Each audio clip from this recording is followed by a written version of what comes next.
inner questions of a sound painter. First of all, I want to thank everybody for this time and space given to this sharing. And I'm glad that I could notice that many points of this discussion are going to be developed somehow during the week. A sound painter doesn't want anything. A sound painter accepts everything.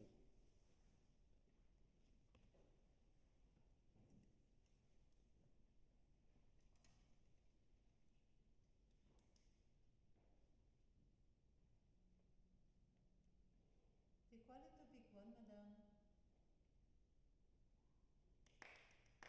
A sound painter doesn't want anything. A sound painter accepts everything.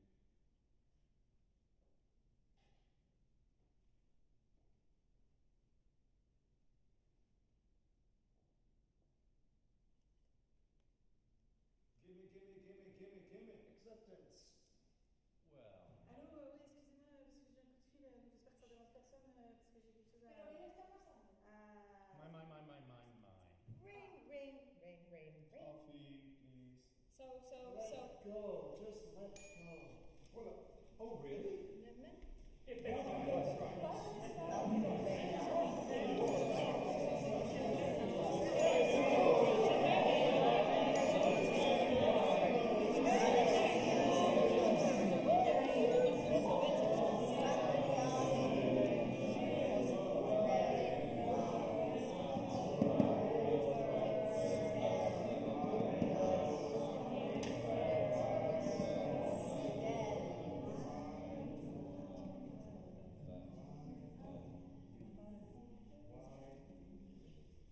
How do you feel with that?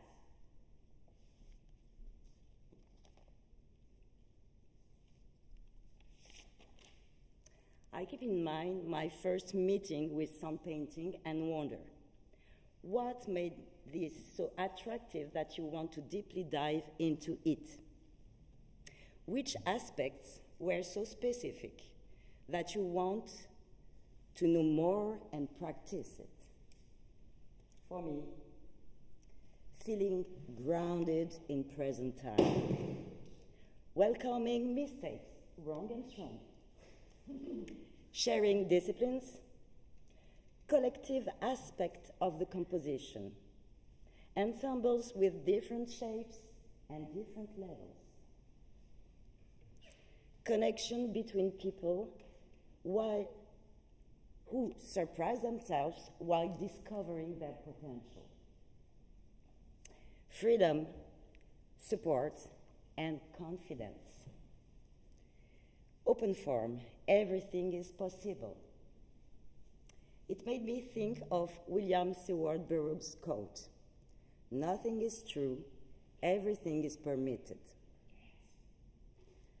Looking backward and around me, I've found different steps in the relation with the language, from a translation to another translation,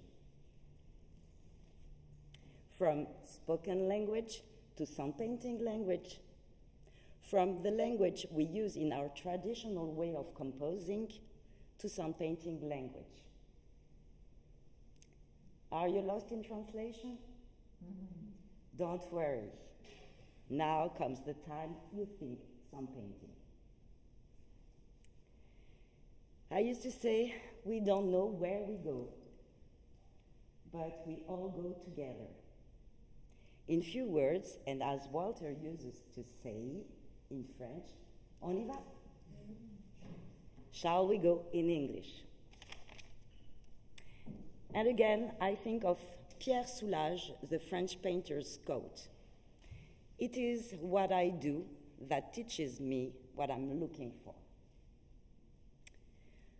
While you are practicing, training, preparing, rehearsing, and performing, how do you feel about the relation between the work done on rehearsal and performance? Do you feel frustrated somehow? For example, great rehearsal, so-so performance maybe? Why? Does this depend on how you worked on it? Trying to keep everything possible and at the same time comfortable for everybody, fresh and spontaneous, instead of déjà vu and boring or out of the frame of live composition. How do you feel about working with a regular group? Do you feel sometime in repetitive cycles? How do you refresh, relaunch the machine? How do you deal with different shapes and levels of ensembles and the particularity of composing with performers in other disciplines than in their main discipline? While real-time composing, do you struggle between security and control on the one hand and the risk and freedom on the other? Hey, Soundpainter, give yourself a scare. Do you struggle between really live compose and conduct memorized score? Regarding to those last questions, I'd like to say that everything, I mean solutions and tools, are in the language of sound painting to make everything possible and well balanced, giving the chance to a performer to do something unusual for him and a sound painter as well. A sound painter is giving and following directions. Mistake is allowed for everyone, so for the sound painter too. A sound painter has to know what to ask whom. A sound painting ensemble is like an octopus. The sound painter has the main brain and the performers as tentacle brains connected and free at the same time. As a sound painter, I do my best to follow the flow with complete confidence, trying not to lock myself into systems that I know they work, to be able to compose in many different ways, with or without restrictions, listening, watching, feeling, letting things pass through me, body, heart, soul, mind, and influence my choices, then just welcoming the right sign at the right time. And I'd like to finish with Nicolas Bouvier's quote, "Enter the form, step out of the form, and find your freedom." Thank you. Now it's time for you to come back to the 11 questions, to share your experience or find other questions that we can share too. Do you want me to go back to all the questions? Yeah? Yes. Is it nice for you? Yes. Okay. I did not start with one question. The very first one was about a sound painter doesn't want anything, a sound painter accepts everything. Mm-hmm. How do you feel with that? Just raise your hand and then you just yes, Mr. Walton, yes. Please. Wanting nothing and accepting everything is it's very easy to say and extremely hard to do. I've watched many sound painters over the years as even quite fluent sound painters want something and see a frustration on their face. You know, I teach many workshops and work in many concert situations, and you can see a frustration on their face while they're signing, so therefore they want something. It's really just getting rid of that. The reason for that mantra, if you will, is because it's to make the mind clear all the time, so it doesn't matter what happens, you can compose with it. Because this is the live medium of composition. It's not a fixed medium like composing words for actors or choreography for dancers or music for musicians, etc. It's a live moving form that has to have a different set of rules than traditional composition. Therefore, the rule of accepting everything, and there's no errors, keep going no matter what happens. I want nothing, I accept everything, gives you a freedom of mind to work with everything without judgment. Thank you. Anyone? Yes. One of the things I say to my students a lot, and I have to remind myself just quietly all the time, not just even in traditional theater, just all work. Especially in a voluntary situation, everybody's in this room because they have opinions and ideas and thoughts and images, usually pretty strong ones. And the idea of having to let go of those 1,000 times a second, like every time, like in sort of narrative improv, American sort of style narrative improv, I make an offer, and then inevitably, because I'm there because I have ideas and thoughts, I've got a whole narrative base coming out of that. And Lise responds with an offer that makes sense in a different world, and all of a sudden, like sort of with quantum physics, I've totally occluded this whole other world that can't exist anymore because of that. And that happens every offer and every moment. And the idea of wanting to be a sound painter, or wanting to be any artist, the thing you're not fighting, not difficult, not problem, or maybe difficulty, but the good wrestle, the wrestling with the angel is like, okay, that idea's gone, and that's played out, and the conditions for that no longer exist. So, what's the next thing? And then, that's all. Anyone else? Yes. Norma? That mantra makes me think of any field where true mastery is reached. I think there is a point where you let go of the reins of control, and it takes a long time to get there. You have to feel very comfortable within the vocabulary. You have to have trust in yourself, and the group has to have trust in you. But if you reach that point where you can let go of expectation, as Walter says, or not, and work with anything that's given to you, it seems like you're being more free, but actually it's because you've reached a point of control that you can let go. You can let the reins go, and that is, I think that's something to reach towards. I think in the beginning, frustration is normal a little bit because you're like, wait, I'm trying this, I'm not getting it. Why am I not getting it? And thinking of how can I be more clear with what I want without being frustrated if I'm not getting what I want is a big question too. And working through that, I mean, I think that's a point you get to with mastery. I think, letting go. Yeah, I also feel much better with the do not plan rule. I feel much better with the do not plan rule of ours, because that's clear. Otherwise, it's work with the material you get. If you work with it, it means that you want something in a way. But be flexible. So I think it's a wonderful phrase. I love it. But still, then I would just say, over arguing about whatever you do, and I give a sign because I have an intention to drive to show at least a way to go. Nico.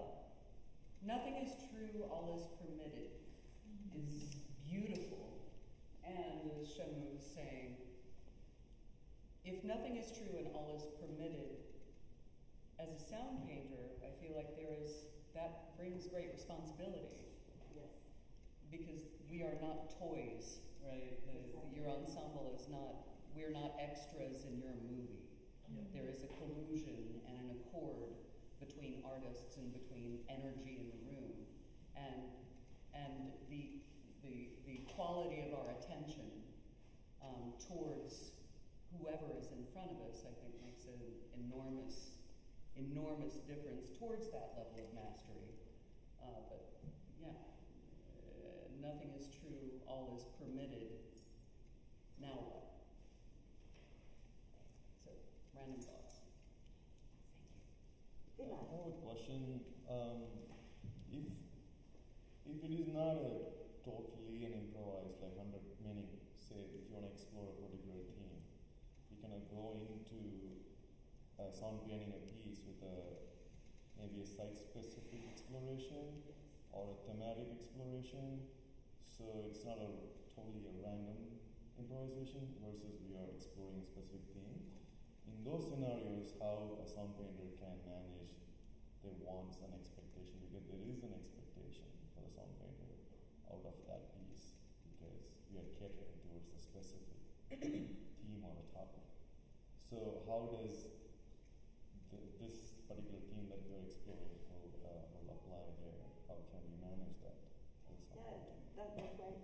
I use this struggle word because, okay, you've got a mission as a sound painter, preparing a performance, and you know that there is this open form, but you can work in specific stuff that you know before. Then your brain started to compose, yeah, and then how not to fix too much things, but like even during the rehearsal, okay, I have some ideas I want to try. Okay, this is working, but okay, let's say that no one can really notice that we fix everything, but we experiment a little bit, and then we'll see what will happen. Because, for example, it happened to me not so long time ago with a palette, and I was thinking, okay, I can use this palette, and well, it was okay, not so much work on it to keep it fresh. But I remember during the performance, I said, oh, maybe I have to use the palette, and I was out of the stuff because I wanted to put it.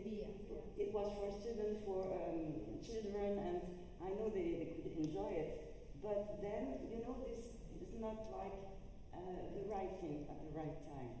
Yeah. So okay, we have many toys as like a fixed material, for example, but how or when use them or not use them. Yeah? So we feel really like a box. I have everything, like the language is our box. And then let's do things. And it is connected with like more and more you practice it. You have many, many tools. You have many things you can play with. But I remember at the very beginning, what was extraordinary for me was like, no, I go on stage and I don't know what will happen. And I really want to keep this connection with me. Yeah? And the same as a sound painter, this kind of responsibility you have, or you think you have because you know the language, you're the one with this focus on everybody, and so I have to give something, I have to, but it is a conversation. Hello, how are you? And then answer is coming. Even if you know that I have an appointment with someone because I want to talk about this, maybe you will talk about something different, and it is just like always moving from sound painter to performers with the audience as well, and everything is playing at the same time. So yeah, it's like living live composition. Angelina. Oh yeah, I was gonna say something really similar to what you said. When you were speaking, it reminded me of this quote or this like term called feedback loop that I used when I was learning like as a student of like imagining like kind of researching something and the way we interact with like things, anything, be it living creatures or even technology, is a feedback loop because you put in these inputs that are like either dialogue or I'm searching for something, and then you wait, and then there's this output, and there's this really simple beauty of just sound painting down to its like core element is just this live like feedback loop. And I think that's why I really like fell in love with it. It was just like that quote of like want nothing, making sure I have it, and then like just accepting anything, and you're always listening. and you're always like being present with the conversation because it's a constant feedback loop, and you never know what's like gonna happen. Someone could like cough, and then that's part of the performance now. And that's like this simple beauty of the care of listening, I think, is just something that's like really valued within this. And I just want to like highlight the care of like listening and the feedback loop within it. I think is just really beautiful. I don't know. That's kind of like everything is playing. Yeah. I remember a piece we performed and we were in front of a window. So there was the landscape, birds, there was like car passing, but everything was selected. I mean, and we even didn't notice at that time, but watching the video, it was just amazing. Because one movement, and then one bird, or the bird and the movements, and then between the musician and I was dancing and singing at the same time, but everything was selected even out of my will, out of everything, you know.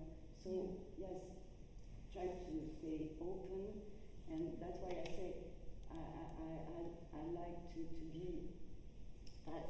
I mean, the things pass through me in different way, but not exactly with my brain. Oh, I do this, but I feel that, and suddenly it is a body. I mean, sign language. So the body is just doing what it has to do because it is feeling ready. Should we go to another one?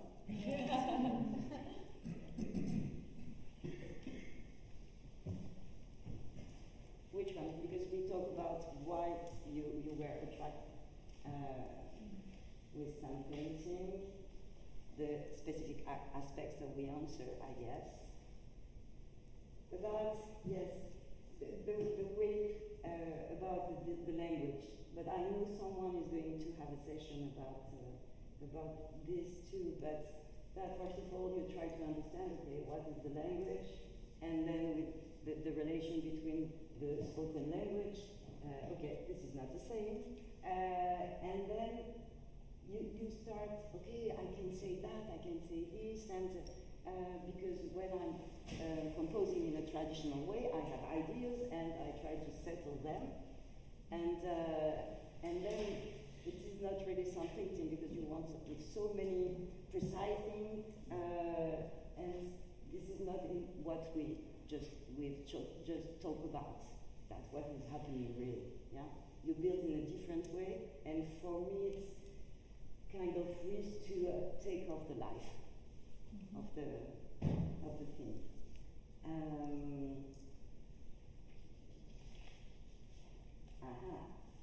While you are practicing, preparing, rehearsing, and performing, how do you feel about the relation between the work done on rehearsal and performance? We almost answered the question. Does someone want to share an experience or something different? Can you say it one more time?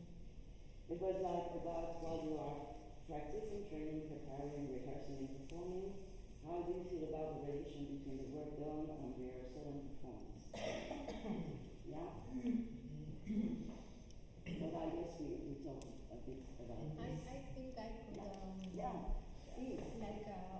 share a little when I work a lot in using Soundpainting for exploring specific themes that I'm interested, and my experience is that when you choose a specific theme that is open enough, like university, some kind of universal that you are gonna have like great amount of information on that theme, and it's never gonna be off. For example, one play we did, it was about dreams, so you never run out of dreams.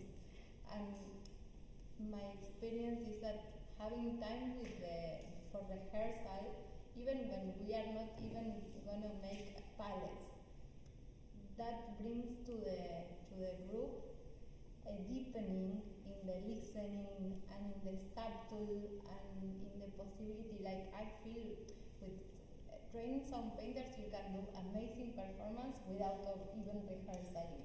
But when you rehearse, it's like a team that's been training, even when it's not gonna use the plays and the things that were practiced. The fact that the group went through that, you can feel it in the performance, the confidence. Yeah. And everything. Yeah. It is not because it is like live composition and because we have this wonderful tool, the language, I mean, that we don't work on it. Yeah. Yeah, and to build the relation and many, many different stuff to be stronger and stronger on stage. Yeah. So, you're right.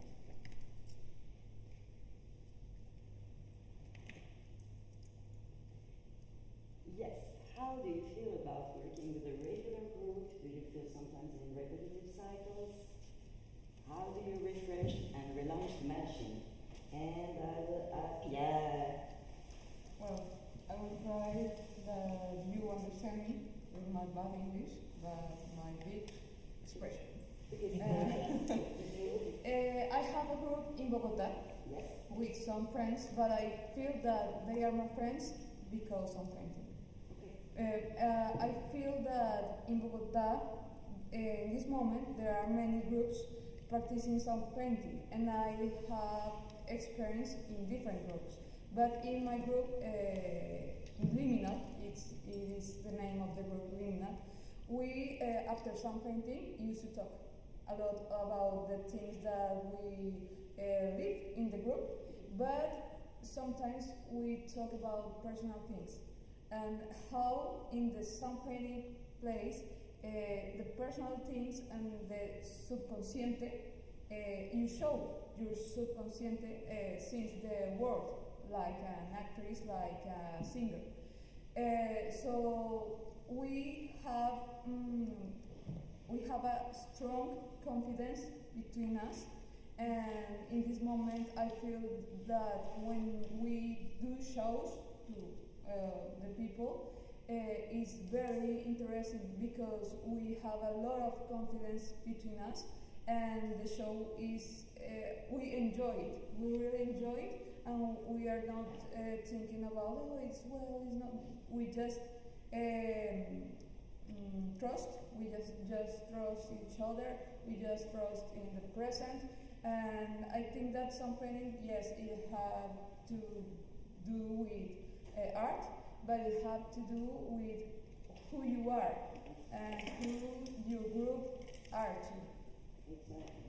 It's like the power of some painting. Yes. So many different fields, or so many fields. Yeah. So I agree.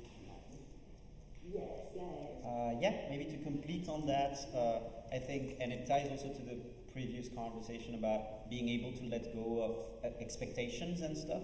There is an equation that I really like, because what we need to be able to let go is to trust the people, right? Like as a sound painter, I feel like if I trust the fact that all of us are trying our best, then when there are like mistakes, big air quotes, it's much easier to be playful and to adjust than if you're like, I think this person just doesn't really listen, right? And it's in improvised theater, it's very much the same, where we need trust to be able to tell good stories, because we need to take what Walter says every time, gifts, like mistakes as gifts, right? And this is possible if you have the trust that we are all on board in the same ship. And there is an equation that I really like, which is trust equals skills plus intimacy.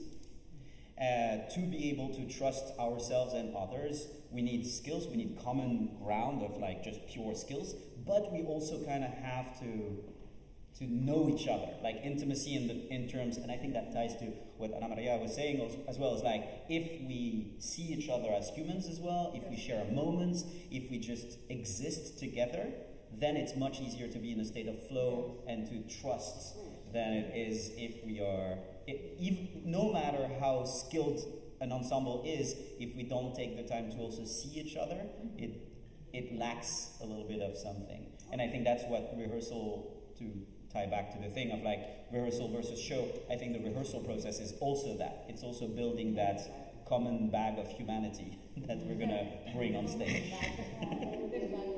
Title of my next piece. Common bag of humanity. And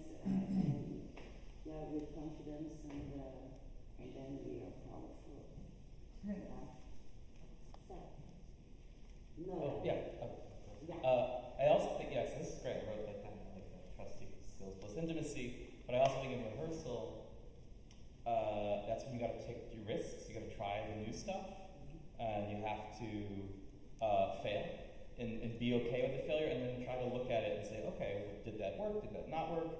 Is that failure the coolest thing? Should we just keep that? If you're not being bold in the rehearsal room, you really can't be bold in performance. Yeah. For sure. I feel like as a musician, I am jealous of actors because actors improv actors especially, have this culture to back you up of people just trusting each other implicitly. Because musicians, you get up and stand in front of musicians, they are the most skeptical humans I've ever met. They're like, and so sometimes they'll disobey you. And I know this happens for actors as well, but I think it's more common for musicians to disobey the sound painter. At which point, you're the composer, you have to say, look, I asked you to do that. And if you don't stand your ground, then downhill, right? So I have to say that we're all so lucky to be in this group of people that have drank the Kool-Aid. We all trust each other, and that's something you can't take for granted, especially with a group of musicians. I don't know. I would like to welcome any responses by actors. No. And okay, I know some of you, but most of you, I just met you yesterday. The same for everybody, and we already could do something together, and it will be better and better. Yeah? No, I put my alarm, it didn't work. Okay, no, you still have 4. Yes, so please. I just wanted to address that in terms of your math. I think that thing you're talking about could be folded into the intimacy of the fact that, okay, you're like bring the asshole down. Right. The person's being resistant somehow. I think that's built into the intimacy part. And I think part of here, there are obviously people of different levels here, but everyone, and I don't mean this in a soft, squishy way, I mean this in a kind of real, honest, commitment way. Everybody's suffered at least a little tiny bit to be here this week, and so it's easy for us to, and we should take that for granted. Like everybody is already committed to a degree, with the goosebumps when I say this, committed to a degree that we can all have faith in that, regardless of the level of skill or whatever. But there's automatically that assumption that nobody's rolling their eyes in here, for instance. Everybody's worked pretty hard to be here, at least physically. And so there's an assumption there that I think builds into the idea of intimacy, even though, I've worked with less than half of you probably, but some for a long time. But there's still this assumption of goodwill and commitment. And then also talent and skill. I mean, I have that assumption about everyone in this room also. But even more so, the assumption of committing to this thing that is really, really hard to commit to, and if you could be working with the best, most skilled musician in the world, and if there's not that giving into it, no fault to the person, but that's hard. That's problematic. It's hard to let that person go. Yeah, and that's a difficult thing to encounter. Okay, 2 minutes left. You want to say something? I was just going to respond. Oh, of course. I think part of that is also about casting, because finding the right people, I mean, I know with actors in particular, you're looking for a very specific type of actor who's going to want to do this. Yeah. It's not the person who's Broadway bound, wants to do only Broadway, really focused on that. Ensemble theater and theater of improvisation is about supporting the other and really making your partner look good. And that's a very different type of actor than the Broadway bound actor. And so I think that's probably the same with musicians. I mean, finding, also with our group, we rehearse regularly. And I know that's not common for musicians. Finding musicians who are willing to come to regular weekly rehearsals is a thing. It's not normal in the profession. So it's challenging with a multidisciplinary group, finding dancers rehearse endlessly for 2 years for one night of performance. It's in a totally different, like, expectations within each discipline. So it's tricky, I think, to find people who are willing to go outside or at the norm. That's not intimacy, that's buy-in. It's different, right? Isn't it different? I think you could roll into intimacy a little bit if we brought buy-in. Buy-in.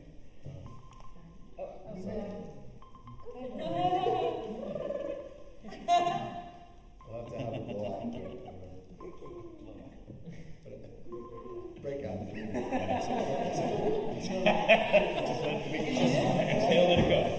People stop talking about it. Just so that everyone knows, Karina is in a live stream right now, and we're sending lots of classes. Let's all wait for her. Yeah, we have 10 minutes, but we have to switch. And maybe Walter say a conclusion word. Yeah, just in conclusion, like, in rehearsal versus performance. Yeah. I look at it like rehearsal for me, the group without being callous is the instrument.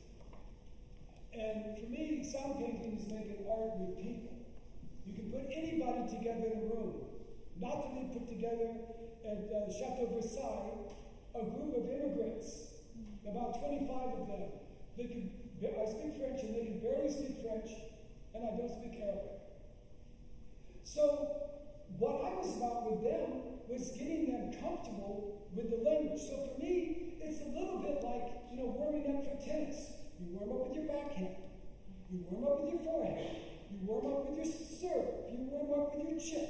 You warm up with all these different things, and as I'm teaching them the language and getting them, preparing them for the performance, I go at every angle, wrong and strong.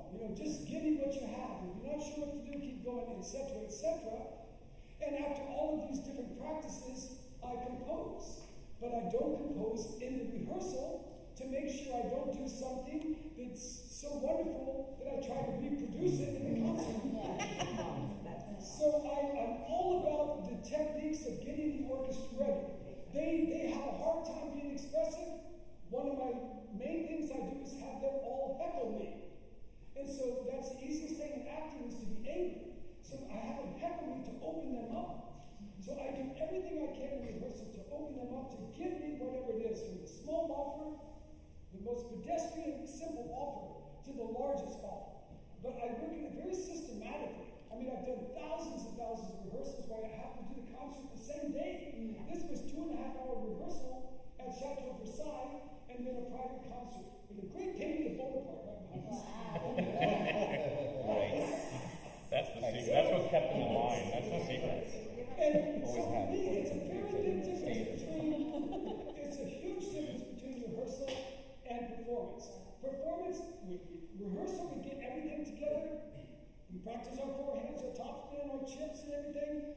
And then we go out and we compose. And every single time, the people that I'm working with, the level of understanding the language, maybe you think they don't understand so well in rehearsal, but as long as you do your process, when the composition comes, the level goes like that.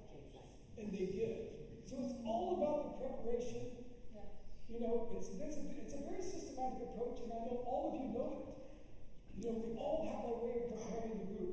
But the goal being is getting the language into the people and letting them know everything they do is okay.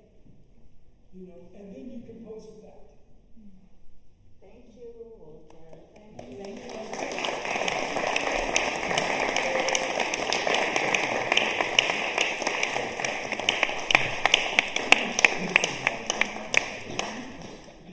Okay, so just to be clear, the next thing that will be happening in this room is going to be Sam Hermit's leading a session on creative sampling and sound painting. And then Raphael is leading